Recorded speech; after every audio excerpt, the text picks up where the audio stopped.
দরুদ শরীফের আগে বিসমিল্লাহ না পড়লে কি হয় এই ব্যাপারে আমরা জানবো ইনশাআল্লাহ।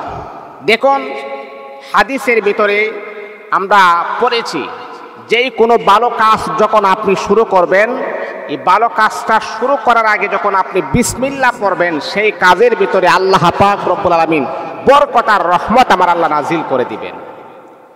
এই জন্যে অনেক সময় দেখা যায় এই যে দুরূদ শরীফ, এটার কিন্তু অনেক ফজিলত রয়েছে।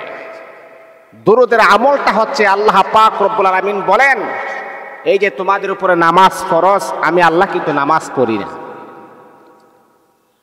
তোমাদের উপরে রোজা ফরজ, আমি আল্লাহ পড়ি না। তোমরা কোরআন তেলাওয়াত করো, আমি আল্লাহ করি না। কিন্তু আমার বান্দা ও আমার বান্দী, আমি আল্লাহ পাক রব্বুল আলামিন একটা কাজ করি, সেটা হলো আল্লাহ পাক সূরাতুল আহজাবের ভিতরে বড় সুন্দর করে বলেন, ইন্নাল্লাহা ওয়া মালাইকাতাহু ইউসাল্লুনা আলান নবী, নিশ্চয় আমি আল্লাহ এবং ফেরেশতা সহ ইউসাল্লুনা আলান নবী, আমি আমার নবীর উপর দরুদ পড়ি। এই আল্লাহ তাআলার বান্দা বলতেছেন, শোনো, আমি আল্লাহ পাক রব্বুল আলামিন নামাজ পড়ি না, রোজা রাখি না, এমনকি কোরআন তেলাওয়াত করি না, হজ করি না, কিন্তু আমি আল্লাহ পাক রব্বুল আলামিন একটা কাজ করি। কি কাজ করি রে বান্দা জানোনি?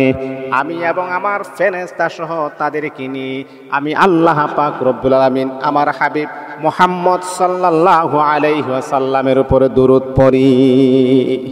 তাহলে দরুদের যে কি পরিমাণ ফজিলত, এবার চিন্তা করছেন যে আরশের মালিক, যিনি আমাকে আপনাকে সৃষ্টি করেছেন, সেই মালিক দরুদ শরীফ পড়েন। আল্লাহু আকবার, আল্লাহু আকবার। এই জন্যে আপনিও দরুদ শরীফ পড়বেন। দরুদ শরীফ পড়লে আল্লাহ পাক দুনিয়াতে সম্মান বাড়ায় দিবেন, পরকালে আপনার জন্য আমার আল্লাহ মুক্তির ফায়সালা করে দিবেন, মুক্তির ব্যবস্থা করে দিবেন।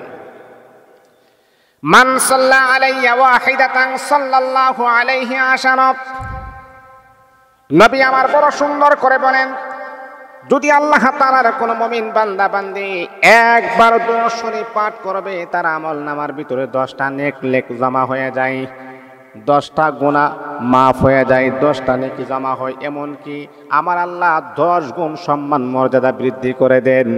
এই জন্য দরুদ শরীফ যদি আপনি পড়তে পারেন, দুনিয়া তো আপনি শান্তি পাবেন, পরকালে আমার আল্লাহ আপনার জন্য মুক্তির ফায়সালা করে দিবেন।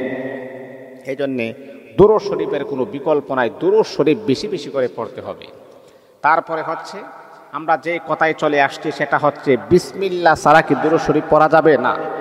যেহেতু দরুদ শরীফ একটা ইম্পর্টেন্ট একটা ইবাদত, ভালো কাজ, এই জন্য ভালো কাজের আগে আমি আপনি বিসমিল্লাহ পড়ব ইনশাআল্লাহ, যেহেতু এটা ভালো কাজ। কারণ নবীদের মনটা একসময় বেজার ছিল, জিবরাইল আমিন ফেরেশতা এসে বলতেছে, ইয়া রাসূলুল্লাহ, আপনার মনটা তো বারাক্রান্ত দেখা যায়, বেজার দেখা যায়, টেনশন করবেন না, আপনার যেই সমস্ত উম্মতি মুহাম্মদীরা দরুদ শরীফ পাঠ করবে, বিজলি চমকাইতে যতটুকু সময় লাগে এর চাইতে দ্রুত গতিতে তাদেরকে আমি ফুল তিরাতের ফুল পার করে দিব। আল্লাহু আকবার। তাহলে দরুদের কোনো বিকল্প নাই। আমার নবী বলেন, আমি রাসূল রওজা মুবারকে শায়িত আছি, ফেরেশতা আছেন, আমার কাছে দুরুদের হাদিয়া পৌঁছায় দেন। দুরুদ কে পড়তেছেন তার নাম সহ, তার বাবার নাম সহ গোটা পরিচয় নিয়ে আমার কাছে পৌঁছায় দেওয়া হয়। এই জন্যে মুহতারাম হাজিরিন, দুরুদ বেশি বেশি করবেন, দুরুদ পড়লে আমাদের